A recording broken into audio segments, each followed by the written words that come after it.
여러분 안녕하십니까? 이어서 광주 전남권 뉴스입니다. 광주와 전남지방은 오늘도 30도를 웃도는 무더위가 이어졌습니다. 오늘 낮 최고 기온은 보성 지역에 34.4도로 최고를 기록하는 등 나주와 여수, 순천, 광양, 구례, 곡성 지역에 오늘 오후 3시를 기해 폭염주의보가 발효됐습니다. 더위는 오늘 밤과 내일 새벽까지 이어져 광주와 전남지방 전역에서 열대야가 발생할 것으로 예보됐습니다. 내일 아침 최저 기온은 24에서 26도, 낮 최고 기온은 29에서 32도의 분포를 보이겠습니다. 바다의 물결은 0.5m로 전 해상에서 비교적 잔잔하겠습니다. 피서철 물놀이객들이 늘면서 안전사고의 위험이 높아지고 있습니다. 특히 깊은 계곡에 게릴라성 폭우가 내릴 경우 갑자기 불어난 급류 때문에 치명적인 인명피해가 발생할 수도 있습니다. 김종태 기자입니다. 더위를 피해 시원한 계곡에 몸을 담급니다. 연일 폭염이 이어지고 있지만 백운산 자락 깊은 계곡을 찾은 피서객들에게 더위는 사라진 지 오래됐습니다. 무더위 계곡은 더 없는 피서지지만 한편으로는 가장 위험한 곳이기도 합니다. 요즘 같은 시기 게릴라성 폭우가 내릴 때면 계곡은 급류로 순식간에 잠깁니다. 이 같은 급류는 하루에 이르게 되면 거대한 물폭탄으로 변합니다. 자칫 대형 인명사고로 이어질 가능성이 높기 때문에 자치단체마다 안전사고를 예방하기 위한 결의대회를 갖는 등 대책 마련에 부심하고 있습니다. 안전사고가 나지 않도록 계곡에 텐트를 치는 일이 없도록 협조해 주시고 재난방송이 방송하게 되면은 안전지대로 대피해 주시면 감사하겠습니다. 개인이 안전수칙을 지켜도 물놀이 사고는 충분히 막을 수 있습니다. 계곡에 들어가기 전에 충분한 준비 운동을 하고 물놀이 중에 근육 경련의 조짐이 보이면 물 밖으로 바로 나와야 합니다. 술을 마신 뒤 수영을 하지 말 것과 물에 빠진 사람을 발견했을 때는 직접 들어가 구하려 하지 말고 119에 먼저 신고할 것도 당부했습니다. 무리한 행동을 하지 말고 되도록이면 혼자 수영하는 것을 자제하며 물놀이 안전수칙을 지켜주시면 좋겠고요. 평상시 만일의 사태에 대비해 심폐소생술과 응급처치 요령을 배워놓는 것도 필요할 것 같습니다. 국민안전처는 최근 5년간 매년 30여 명이 물놀이 사고로 목숨을 잃는다고 밝히고 있습니다. 올여름 광양 계곡에만 40만 명이 넘는 피서객이 몰릴 것으로 예상돼 안전사고 예방을 위한 각별한 주의가 요구되고 있습니다. MBC 뉴스 김종태입니다. 수온이 상승하면서 전남 해역에 강독성 해파리가 증가하고 있습니다. 국립수산과학원은 지난 7일부터 일주일 동안 해파리의 출현 현황을 조사한 결과 고흥군 거금도 인근에서 유령 해파리가, 신안군 오상리 연안에서는 노무라 입깃 해파리가 고밀도로 관찰됐다고 밝혔습니다. 과학원은 전남과 경남 해역을 중심으로 독성을 지닌 해파리가 늘어날 것으로 예상된다며 해수욕장 이용객들의 주의를 당부했습니다. 여수를 찾은 피서객들이 식중독 의심 증상을 보여 보건당국에 역학조사에 나섰습니다. 여수 소방서 등에 따르면 어젯밤 10시쯤 여수시 화양면의 한 펜션에서 투숙하던 54살 정모 씨 등 11명이 복통과 구토 등의 증상을 보여 병원으로 옮겨졌습니다. 여수시 보건소는 이들이 저녁 식사로 인근 횟집에서 회를 먹은 사실을 확인하고 환자들의 가건물 등을 채취해 역학조사를 벌이고 있습니다. 오늘 오후 2시쯤 담양군 수북면의 한 교차로에서 승용차와 승합차가 충돌해 승용차 운전자 59살 송모 씨 부부가 숨지는 등 3명이 숨지거나 다쳤습니다. 경찰은 비보 좌회전 교차로에서 좌회전을 하던 송 씨 차량을 직진하던 승합차가 들이받은 것으로 보고 정확한 경위를 조사하고 있습니다. 전남도 의회 회의록들은 영구 보존해야 하는 중요한 기록들입니다. 어려운 한자로 작성되고 내용 검색이 불가능했던 낡은 회의록들을 전남도 의회 속기사들의 짬을 내 전자문서로 만들었습니다. 양현승 기자입니다. 지난 1960년 3대 전남도의회의 회의록입니다. 세로 쓰기 방식에 한자와 한글이 섞인 기록이 사진과 책자로 보관되어 왔습니다.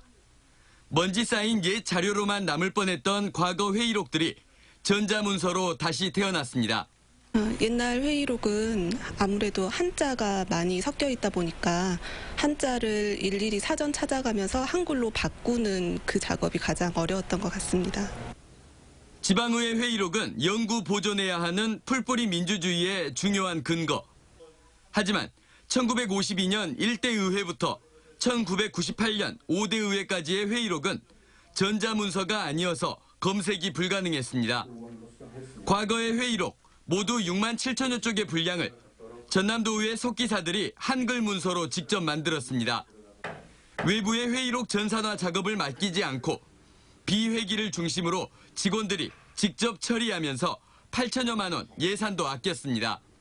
그 분야에 또 연구하는 분들에게는 역사적 자료가 될 수 있는 부분이어서 과거에는 이제 검색이 어려우면 사실 좀 연구하기 어렵죠. 그래서 그분들이 좀 쉽게 접근할 수 있도록.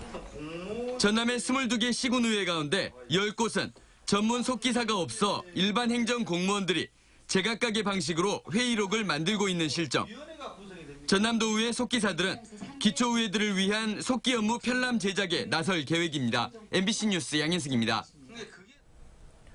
단체 급식을 하는 학교에서는 버려지는 음식물이 많은데요. 이 음식물 쓰레기를 친환경 퇴비로 활용하는 학교가 있습니다. 이미지 뉴스 리포터가 다녀왔습니다. 점심시간이 끝날 무렵 한 고등학교의 식당. 학생들이 먹고 남긴 음식이 통에 가득 쌓였습니다. 2달 전만 해도 남은 음식물은 처치 곤란한 쓰레기였지만 요즘엔 친환경 퇴비로 재활용하면서 새로운 자원이 됐습니다.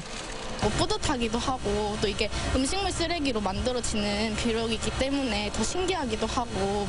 한국토지주택공사에서 개발한 음식물 자원화 바이오 시스템 덕분인데요. 남은 음식물에 톱밥을 섞어 친환경 퇴비로 만듭니다. 다른 음식물 처리 기계와 달리 악취가 전혀 나지 않고 4, 5일가량 숙성시켜 염도를 10% 이하로 낮춥니다. 최종 배출된 퇴비의 모습입니다.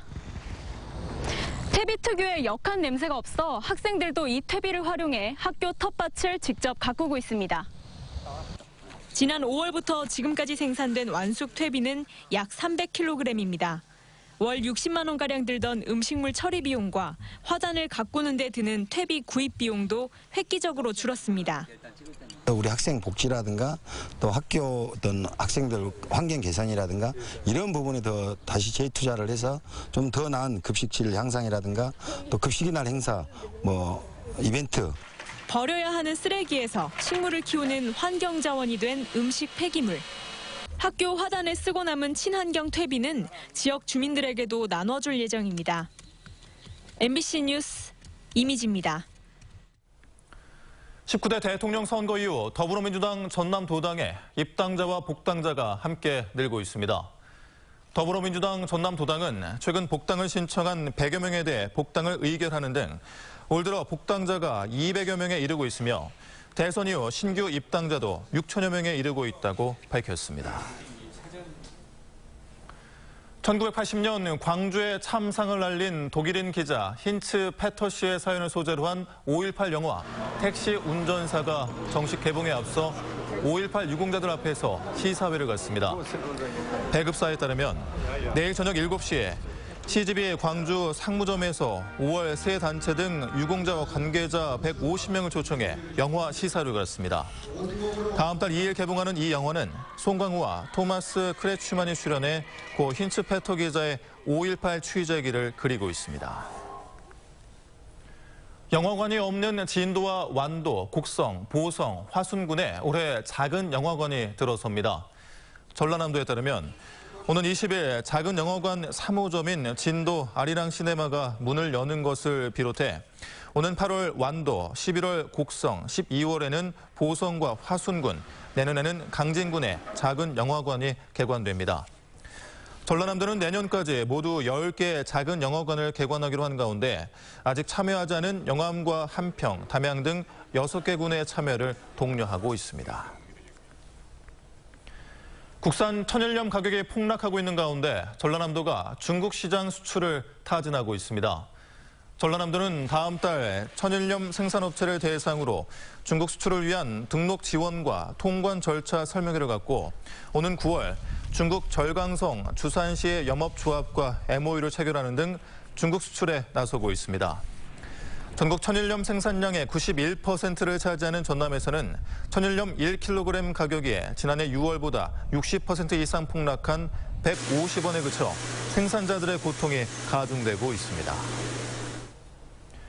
광양 와인 동굴이 관광객들로부터 큰 인기를 얻자 광양시가 행정 지원에 나섰습니다. 광양시에 따르면 지난 7일 와인 동굴 개장 이후 나흘간 12,000여 명이 와인 동굴을 방문했다고 밝혔습니다.